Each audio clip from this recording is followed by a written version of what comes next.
ശബരിമലയിലെ സ്വർണ്ണപീഠം കാണാതായതുമായി ബന്ധപ്പെട്ട ദുരൂഹത മാറുന്നില്ല. സംഭവത്തിൽ ഗൂഢാലോചന സംശയിക്കുന്നുവെന്നാണ് ദേവസ്വം മന്ത്രി വി എൻ വാസവന്റെ പ്രതികരണം. സ്പോൺസർ എല്ലാവരെയും വിഡ്ഢികളാക്കി എന്ന് മന്ത്രി പറഞ്ഞു. സ്പോൺസർ ഉണ്ണികൃഷ്ണൻ പോറ്റിക്കെതിരെ രൂക്ഷ വിമർശനവുമായി Thiruvithamkoor Devaswom board president PS. Prashant രംഗത്തെത്തി. ദുരൂഹത വിജിലൻസ് അന്വേഷിക്കട്ടെ എന്നാണ് സ്വർണ്ണപീഠം കാണാതായ സമയത്ത് ദേവസ്വം ബോർഡ് പ്രസിഡന്റായിരുന്ന എ. പത്മകുമാറിന്റെ പ്രതികരണങ്ങൾ കേൾക്കാം. സ്വാഭാവികമായിട്ട് ഉണ്ണികൃഷ്ണൻ പറയുന്ന വാക്കുകൾ വിശ്വസിക്കാൻ കഴിയാതെ വരുന്നത് ഈ 4.5 വർഷമായി കാര്യം എടുത്ത് ഒളിപ്പിച്ചു വെച്ചതിന് ശേഷം കണ്ടില്ലെന്ന് പറഞ്ഞ് നമ്മളെല്ലാം ബഹുജനങ്ങളെ ആകെ വിഡ്ഢികളാക്കുന്ന രൂപത്തിലുള്ള പ്രതികരണങ്ങളാണ് ഇവരുടെ ഭാഗത്ത് നിന്ന് വന്നുകൊണ്ടിരുന്നത്. ഇതെല്ലാം ഒളിപ്പിച്ചു വെച്ചതിന് ശേഷം കണ്ടില്ലെന്ന രൂപത്തിൽ പരാതിയായി വരികയും അതിനുശേഷം അവിടെ നാടകം കളിക്കുകയൊക്കെ ചെയ്തപ്പോൾ അതിൻ്റെ പിന്നിൽ ആസൂത്രിതമായൊരു നീക്കമുണ്ടോ, ഒരു ഗൂഢാലോചനയുണ്ടോ എന്ന് സ്വാഭാവികമായി നമുക്ക് സംശയിക്കേണ്ടി വരും. ഇദ്ദേഹത്തിൻ്റെ കയ്യിൽ ഇത് വച്ചിട്ട് എന്തിനാണ് ദേവസ്വം ബോർഡിനെ പഴിചാരിയത്? ഇയാൾ കരുതിക്കുട്ടി ചെയ്തതെന്നാണ് ഞാൻ വിചാരിക്കുന്നത്. അല്ലെങ്കിൽ ഇയാൾ പറയേണ്ട കാര്യമൊന്നും അതിൽ ഒരു ഗൂഢാലോചന ഉണ്ട് എന്നുള്ളതാണ് എൻ്റെ ആക്ഷേപം. കാരണം അതിനുശേഷമാണ് പ്രതിപക്ഷ നേതാക്കളായാലും BJP നേതാക്കളായാലും ദേവസ്വം ബോർഡ് പ്രസിഡന്റ് കള്ളനാണ്, ദേവസ്വം ബോർഡ് കള്ളം ചെയ്തിരിക്കുന്നു എന്ന മട്ടിൽ ആക്ഷേപങ്ങളും ആരോപണങ്ങളും ഉന്നയിക്കുന്നത്. ഇയാൾ ഈ കൈവശം വെച്ചിട്ട് എന്താണ് ഇങ്ങനെ പറഞ്ഞതെന്നുള്ളത് എനിക്ക് മനസ്സിലാകുന്നില്ല. ഇതിനകത്ത് വേറെ വലിയ ലാഭമുള്ള കേസൊന്നുമല്ല. എന്നുവെച്ചാൽ ആകെയുള്ളൊരു ഇതെന്ന് പറയുന്നത് ശബരിമല ക്ഷേത്രത്തിന് മുമ്പിലിരിക്കുന്ന ദ്വാരപാലകരുടെ ശില്പവുമായി ബന്ധപ്പെട്ട അതിൻ്റെ അടിയിലത്തെ പാളിയെന്ന് മാത്രമേ ഉള്ളൂ. എന്താ അതിനകത്ത് വേറെ ലാഭമൊന്നുമുള്ള കേസല്ല. അതിനിടെ വിവാദത്തിൽ വിശദീകരണവുമായി ഉണ്ണികൃഷ്ണൻ പോറ്റിയും രംഗത്തെത്തി. ഉണ്ണികൃഷ്ണൻ പോറ്റിയുടെ പ്രതികരണം കൂടി കേൾക്കാം. 2021 ഞങ്ങളിതുകൊണ്ട് സബ്മിറ്റ് ചെയ്യുമ്പോൾ കൊറോണ സമയമായിരുന്നു. അന്ന് ഇത് എൻ്റെ സുഹൃത്ത് വാസുദേവൻ എന്ന് പറഞ്ഞ ഒരാളാണ് ഇത് ഫിറ്റ് ചെയ്തത്. ഫിറ്റ് ചെയ്തപ്പോൾ അതിന് മാച്ച് കറക്റ്റ് വന്നില്ല. അന്ന് അത് റിപ്പയർ ചെയ്യാനായിട്ട് അയാളുടെ കയ്യിൽ തന്നെ കൊടുത്തു വിട്ടു. അത് വീട്ടിൽ തന്നെ സൂക്ഷിച്ചിരുന്നു. അതൊരു ദുരുദ്ദേശപരമായിട്ടായിരുന്നില്ല. കൊറോണ രൂക്ഷമായതുകൊണ്ടും പിന്നെ ദേവസ്വം ബോർഡ് ഇങ്ങോട്ട് ആവശ്യപ്പെടാത്തത് കൊണ്ടും പിന്നെ അതിനെക്കുറിച്ച് ഞാനും ചിന്തിച്ചില്ല. എൻ്റെ മനസ്സിൽ ഇത് ശബരിമലയിൽ തന്നെ ഉണ്ടാവുമെന്നുള്ളതായിരുന്നു എൻ്റെത്. 10 ദിവസത്തിനുള്ളിൽ കണ്ടെത്തി സബ്മിറ്റ് ചെയ്യണമെന്ന് പറഞ്ഞ് ദേവസ്വം വിജിലൻസ് SP-ക്ക് ബഹുമാനപ്പെട്ട ഹൈക്കോടതി നിർദ്ദേശം നൽകി. അതിന്റെ അടിസ്ഥാനത്തിൽ ചാനലുകളിലും ഒക്കെ വളരെ ചർച്ചയാവുകയും ഇതിനെക്കുറിച്ച് വളരെ വിശകലനം ചെയ്ത് അന്വേഷണം നടക്കുകയും വരുമ്പോൾ ആണ് വാസുദേവന്റെ വീട്ടിലിരിക്കുന്ന ഈ സാധനമാണിതെന്ന് മനസ്സിലാക്കുന്നത്. വിശദാംശങ്ങളുമായി നമ്മുടെ പ്രതിനിധികൾ AV ജയശങ്കർ, ഒപ്പം തന്നെ MG പ്രതീഷാണ് ഉള്ളത്. ആദ്യം AV ജയശങ്കറിലേക്കാണ്. ജയശങ്കർ, ഇതിൽ വലിയ ദുരൂഹതയുണ്ട്. ഇങ്ങനെ ഒരു പരാതി നൽകുന്നത് തന്നെ ഉണ്ണികൃഷ്ണൻ പോറ്റിയാണ് എന്നുള്ളതാണ് ഇതിലെ ഏറ്റവും പ്രധാനപ്പെട്ട വസ്തുത. അദ്ദേഹത്തിന്റെ പ്രതികരണം ഇപ്പോൾ നമ്മൾ കേൾക്കുകയാണ്.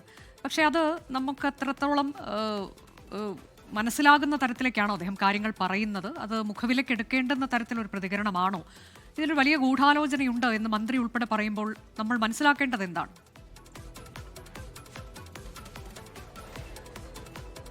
തിരുവിതാംകൂർ ദേവസ്വം ബോർഡ് പ്രസിഡന്റും ദേവസ്വം വകുപ്പ് മന്ത്രിയും ഈ വിഷയത്തിൽ വലിയൊരു ഗൂഢാലോചന സംശയിക്കുന്നു. കാരണം ഈ ഉണ്ണികൃഷ്ണൻ പോറ്റി തന്നെ അദ്ദേഹത്തിൻ്റെ കയ്യിലുണ്ടായിരുന്നു, ഇല്ലെങ്കിൽ അദ്ദേഹത്തിൻ്റെ സുഹൃത്ത് വാസുദേവൻ്റെ കയ്യിലുള്ള ഇത്തരത്തിലുള്ളൊരു പീഠത്തെക്കുറിച്ച് പിന്നീട് അത് കാണാനില്ല എന്ന തരത്തിലുള്ള ആക്ഷേപം ഉന്നയിച്ച് മാധ്യമങ്ങൾ ഉൾപ്പെടെ വരികയും ദേവസ്വം ബോർഡിനെയും ദേവസ്വം ബോർഡ് പ്രസിഡന്റിനെയും കള്ളന്മാരാണെന്ന തരത്തിൽ ചിത്രീകരിച്ച് വലിയ വിവാദമുണ്ടായ ഒരു സംഭവത്തിലാണ് എന്തായാലും ദേവസ്വം വിജിലൻസ് ഈ പീഠം കണ്ടെത്തുന്ന സാഹചര്യം ഉണ്ടായത്. സംഭവത്തിൽ വലിയ അടിമുടി ദുരൂഹത ദേവസ്വം ബോർഡ് പ്രസിഡന്റ് ഉൾപ്പെടെ നിലവിൽ കാണുകയും ചെയ്യുന്നുണ്ട്. എന്തായാലും ഇന്ന് ഈ കേസ് ഹൈക്കോടതിയിൽ എത്തുന്ന ഘട്ടത്തിൽ ഹൈക്കോടതി ഉചിതമായ തരത്തിൽ ഇതിനൊരു അന്വേഷണത്തിന് നിർദ്ദേശം നൽകുമെന്നാണ് ബോർഡ് നിലവിൽ വിലയിരുത്തുന്നത്. അത്തരത്തിൽ തന്നെയാണ് ബോർഡ് ഇതുമായി ബന്ധപ്പെട്ട നീക്കങ്ങൾ മുന്നോട്ട് കൊണ്ടുപോകാനും ആലോചിക്കുന്നത്. സ്വമേധയാ ഈ വിഷയത്തിൽ ഇടപെട്ട് അന്വേഷണത്തിലേക്ക് കാര്യങ്ങൾ നീക്കേണ്ട എന്നാണ് ബോർഡിൻ്റെ തീരുമാനം.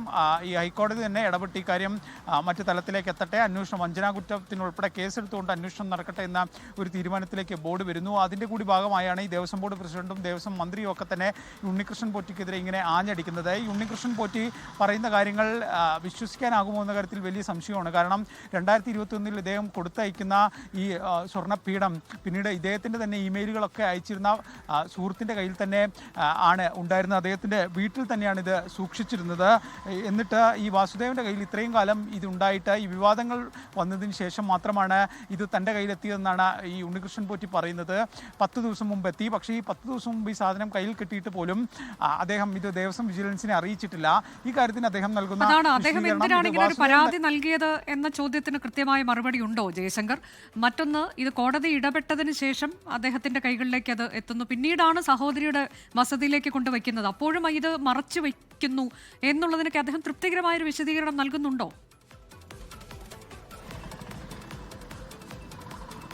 അതായത് ഈ 2021 വാസുദേവന്റെ കയ്യിൽ ഇത് കൊടുത്തയക്കുന്നു. അന്ന് അവിടെ പാകമാവാത്തതിനാൽ തിരിച്ചയക്കുന്നു. പക്ഷേ വാസുദേവൻ ഇത് തൻ്റെ അടുത്ത് പറഞ്ഞില്ല. വാസുദേവൻ ഇത് ഈ വിവാദമുണ്ടായ സ്വർണ്ണപ്പീഠമാണെന്ന് തിരിച്ചറിയാനായില്ല എന്നൊക്കെയാണ് ഇതുമായി ബന്ധപ്പെട്ട് ഈ ഉണ്ണികൃഷ്ണൻ പോറ്റി നൽകുന്ന വിശദീകരണം. പിന്നീട് 2024 ഇതിൻ്റെ മറ്റൊരു അറ്റകുറ്റപ്പണി, ഈ സ്വർണ്ണ പാളിയുടെ മറ്റൊരു അറ്റകുറ്റപ്പണിയായി ബന്ധപ്പെട്ട് മെയിൽ അയച്ചൊരു ഘട്ടത്തിലാണ് ഈ പീഠത്തിൻ്റെ കാര്യം കൂടി പരാമർശിക്കപ്പെടുന്നത്.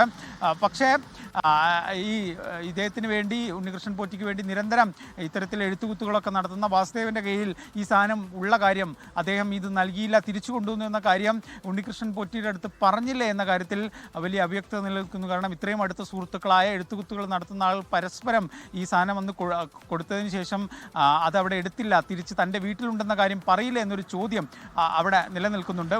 ഇതുമായി ബന്ധപ്പെട്ട് ഉണ്ണികൃഷ്ണൻ പോറ്റി നൽകുന്ന വിശദീകരണം താൻ അറിഞ്ഞില്ല, തിരിച്ചു കൊണ്ടുവന്ന കാര്യം അറിഞ്ഞില്ല.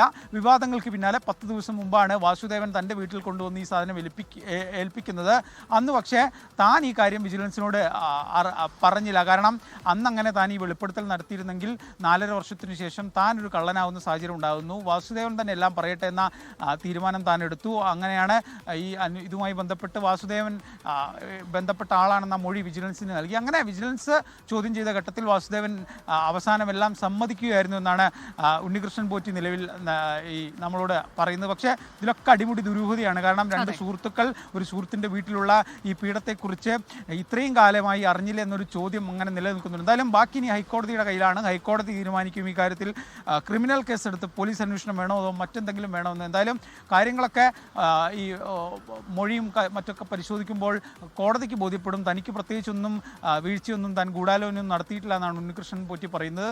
എന്തായാലും വാസുദേവനും ഉണ്ണികൃഷ്ണൻ പോറ്റിയും സംശയത്തിൻ്റെ നിഴലാണ്.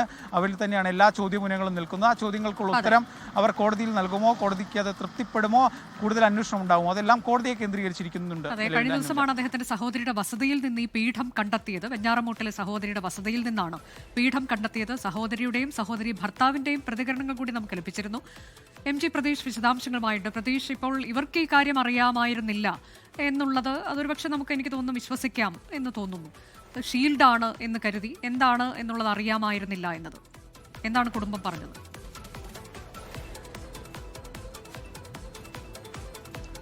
അനുജ, തീർച്ചയായും ഈ ദേവസ്വം ബോർഡിനെയും സർക്കാരിനെയും മാധ്യമങ്ങളെയും ഒരേ തരത്തിൽ തെറ്റിദ്ധരിപ്പിച്ചുകൊണ്ടായിരുന്നു ഈ സ്വർണ്ണപീഠം സംബന്ധിച്ചുള്ള വെളിപ്പെടുത്തൽ ഉണ്ണികൃഷ്ണൻ പോറ്റി നടത്തിയത്.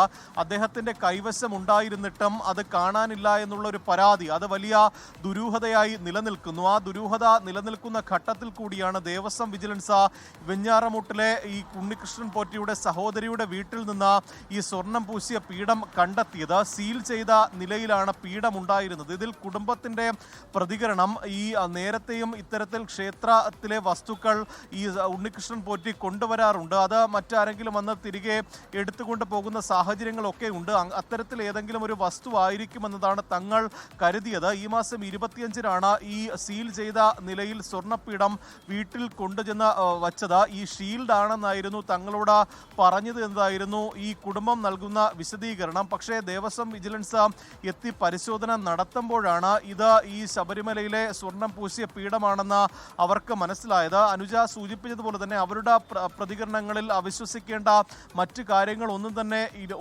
ഇല്ല എന്നതാണ് നമുക്ക് മനസ്സിലാക്കാൻ കഴിയുന്ന കാര്യം. പക്ഷേ ഈ നേരത്തെ ദേവസ്വം മന്ത്രിയും ദേവസ്വം ബോർഡ് പ്രസിഡന്റും ഉൾപ്പെടെ പറഞ്ഞതിൽ വലിയ ദുരൂഹത ഇക്കാര്യത്തിൽ നിലനിൽക്കുന്നുണ്ട്. ഇതുമായി ബന്ധപ്പെട്ട ദേവസ്വം ബോർഡ് ഈ കൂടുതൽ നിയമ നടപടികളിലേക്ക് പോകാനുള്ള ഒരു സാധ്യതയും മുന്നിൽ കാണുന്നുണ്ട്. ഇന്ന് ഹൈക്കോടതി ഈ വിഷയം പരിഗണിക്കുന്നുണ്ട്. അതിനുശേഷം മറ്റ് തുടർ നടപടികളിലേക്ക് കടക്കാനാണ് ദേവസ്വം ബോർഡിന്റെ തീരുമാനം. ദേവസ്വം ബോർഡ് പ്രസിഡന്റ് പറഞ്ഞത് അതിരൂക്ഷമായ പ്രതികരണമാണ് PS പ്രശാന്ത് ഇന്ന് നടത്തിയത്. തന്നെ കള്ളനാക്കാനുള്ള ഒരു ശ്രമമായിരുന്നു, അതിന് സമാധാനം പറയണമെന്നത് ഉൾപ്പെടെയുള്ള പ്രതികരണങ്ങൾ നടത്തിയിട്ടുണ്ട്. എന്തായാലും ഒരു സമഗ്രമായ അന്വേഷണം ഇക്കാര്യത്തിൽ സർക്കാരും ദേവസ്വം ബോർഡും ആവശ്യപ്പെടുമെന്നതാണ് നമുക്ക് ഈ ഘട്ടത്തിൽ മനസ്സിലാകുന്നത്.